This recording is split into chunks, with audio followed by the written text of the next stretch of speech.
Hi guys, welcome to week 9, and I'm sure you probably have already heard this stuff in the news, but oh my goodness, did you see the whole Dr. Seuss business this week?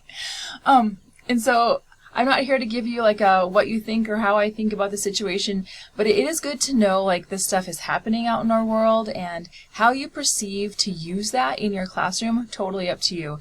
If it was me going back and using some of these books in our classroom, I would probably think twice about that, just because you don't want to rock anybody's boat, but also what age is it okay to start talking about stereotypes, right? I mean, that's kind of a thing that you're going to have to know your students and know your age and know your grade before you start talking about that. But I have read If I Ran the Zoo and To Think I Saw It on Mulberry Street hundreds of times before. So, and it was one of those things that just kind of surprised me because I did not see that coming, but maybe I should have. I did see something on social media the other day that said, well, we've just nominated a vulgar song for the Grammys, but we're taking Dr. Seuss's pictures away. What is happening to our world? Food for thought. Okay, second thing that we need to talk about is assignments. And thank you so much for emailing me. I really appreciate that, because I don't know if you're struggling, or I don't know if you're overwhelmed, and I don't know if things are getting too fast if you don't tell me. So I appreciate the emails. They have been fantastic. And I understand, especially you athletes, I don't know how you do it, seriously, because it's hard enough to juggle life and, then sports and then school all on top of that. So to think you're still afloat, you're doing great. You're doing great. So, like I said, several of you have emailed me and saying that I'm behind, I have had a rough week, time to get caught up.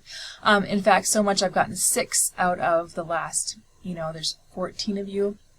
6 of the 14 have mentioned that things are getting like too much. And I hear you. I get it. I totally do. Midterms, so we're still missing a couple because of Mr. Turrup assignments, and I have not got the Birch Bark websites out yet because I have not received all of those as well. And then this week was midterms, and that was due yesterday. So there's 3 kind of assignments that were in limbo. We're kind of floating around, and of course it's a new week, so I have to sign another one. So what I think is going to happen is I have to turn grades in by 8 a.m. Friday morning. And what I planned on doing is, instead of putting a lower grade into the assignments that I have not received, I will only be grading the assignments that I have received before then. So probably late Thursday night. So whatever you want me to add on to that midterm, I need in before Thursday night. And then I can be able to grade those and get that onto the website for midterm grades on my part of it. So those things, I thought that was a fair way to do it, because just because all these assignments are backing up, you shouldn't really be penalized for those ones that you've already reached out to me about, you've talked to me about, you told me things were in the works. So I don't think that's fair to give you a 0 on those, and that would hurt your midterm grade. So I think what will happen is that I will only grade what assignments you have given me.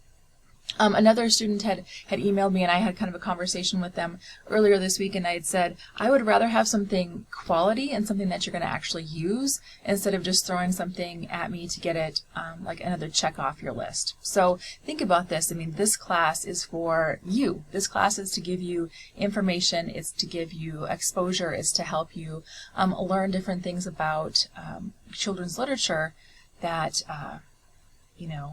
you maybe haven't been exposed to before. So yes, deadlines are important, because that's kind of how our world works, so it doesn't snowball on you, and so then you're not all at the end of the semester going, holy crap, I've got all this stuff to do. And so deadlines are there to kind of keep us on track. But deadlines really should not be the reason why we're throwing something that's not quality into the mix. So just think about that. So I do know that next week is spring break. And you do need a break. I'm not saying you don't, but if you want to do some of this during that time, I'm totally okay with that. Like I said, I will only be grading what I receive by Thursday night into midterms. All right, that being said, during spring break next week, it's totally up to you, but if some of you would like to get started on an analytical biography, that would probably be a great idea. And I keep bringing this up because it's a large assignment. It's 350 points, I believe. And if you haven't had a chance to look at that, please do. Some of you have talked to me about it already. That's fantastic. So an annotated bibliography, and what is it? So it is basically a reading log of, I'm going to open up the doc here so I can kind of show you. And all of our formats need to be in APA. If some of you are needing like some assistance on that, let me know. I can definitely help out. And some of you, if you want to get it started, and then email me like the first couple entries that you have, and I'll kind of say, okay, this is, you're on the right track, or okay, we might need to work on this a little bit. This is not due till the end of the semester, but if this is already midterm, that's end of the semester is going to come flying up pretty fast. So you need to read at least 25 picture books. And when we say read, you can also listen to the audios of that. So those 25 picture books can be any of those books I've given, like cultural diversity books. You can do like the ones I had for a Storyline Online, maybe the ones from my friend Nikki when she was doing about the chickens, and like any type of those. And there should be a video log on your content that it was books read to you by another instructor, so that would be totally appropriate to use those as too. 10 chapter books. This does look daunting, but let me remind you, you've already read a couple. So, you don't have to worry about, you've read several chapter books already. The Birch Bark, Mr. Turrup, what else did we do? My mind just, it left me. So you can do some of those that you already have, and think about, or even like the books that you talked about at the beginning of the semester when you're doing your reflection. Use those. Some of you talked about Narnia. Use it. So we just want to make sure we have like a variety of books. And so when we do that, we're going to look at different genres, and it says one book from at least these genres. So realistic fiction, historical fiction, modern fantasy, traditional literature, poetry, nonfiction. So some of those you've already checked off your list because of the books we've read already. 10 books must have a protagonist who is diverse in terms of ethnicity, exceptionality, religion. And this is going to be very broad, because really everything has some type of diversity in it depending on how you look at it. So the idea of this assignment is to get us reading books that aren't about people just like us every single time. And 10 of the books must have won or been an honor book for a major prize, like the Newbery, the Caldecott, Coretta Scott King. The Caldecott ones are all going to be, of course, on the illustrations, so those are definitely going to be your chapter books. Your Newbery books are going to be more of like your Caldecott is going to be your picture books, and your Newbery is going to be your chapter books. If you haven't read any Newbery books at all, go do that. Actually, they're kind of fun. I haven't read a Newbery Award-winning book that I haven't enjoyed, because it's like this group of people read all these children's books throughout the year, and they pick one of the best. Like they all decide that this is the best one. So if you have a whole cast of people across the United States thinking that this is the best book, chances are it's probably going to be something that you are really liking too. The one I just finished not too long ago was called Savvy. It's a Newbery Award winner, and this girl has a magic power, and it's not a magic power that everybody sees. So it's a pretty great book. So anyway, so you can kind of like look through that, and I would not leave this till the last minute. This is one of those things that should be kind of like a thing you're working on all the time. And the books that we're using for our classroom, definitely use those for sure. So the reading log has been provided, more for yourself than me. I mean, it needs to be submitted along with your final assignment, but that's more for you to keep track of, do I have the right books? Am I writing everything down? And then, and it might not be a bad idea either to start your bibliography. Just keep it on a Google Doc, a Word doc, whatever. Just write it down right away, like who wrote it, what the author was, or who the illustrator was, what the book was about, and a little blurb about it. And so then that way, when you come back to do the assignment, most of that work is already done for you. So some of you need a total break over spring break, and I get it. I get it. We have spring break this week, and I'm getting it. I understand. But on the other hand, if you want to set yourself up so it's less work later on in this semester, that's totally fine if you want to get a jump start on this. I think if I did my my setup right in Blackboard, which is my first time using Blackboard, so it's not always great. It should be that you should be able to open up all of these assignments early, so you feel free to work ahead anytime that you need to. Okay, so that's a little FYI for the future. Let's look about this week. Now, and I know when we're talking about some of us are feeling behind and overwhelmed, for me to add another assignment onto this would be kind of like crazy, but that's kind of how this class is kind of paced. And please remember, this is a class that I am teaching that I have not created.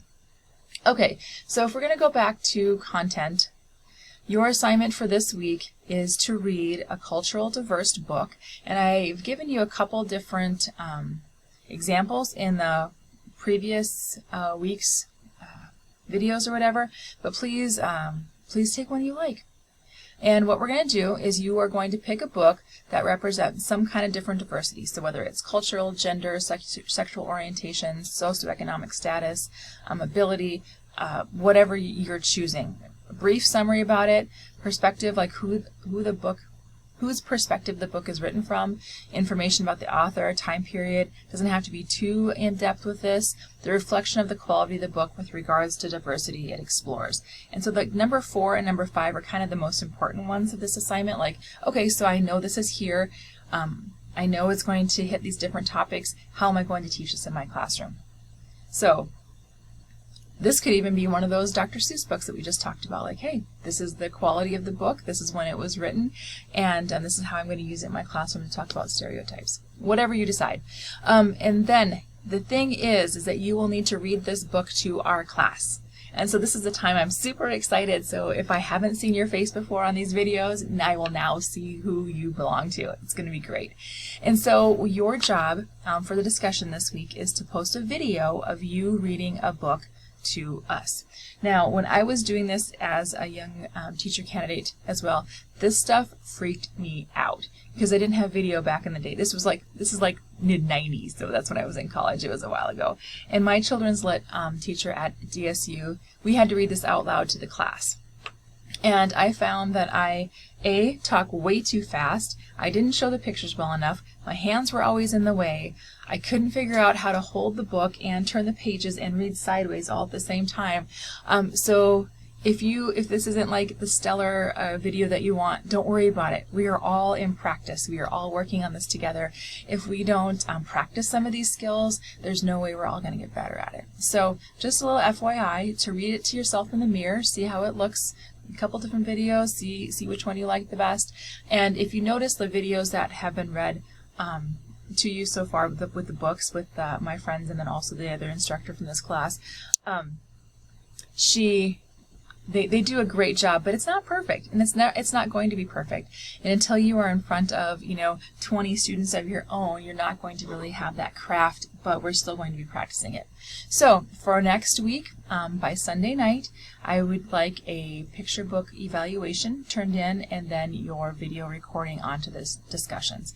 And like I said, I know I feel bad because we're talking about all this work that you're kind of under right now, and then for me to add another layer on there, it is tough. So reach out, let me know what I can do to help you.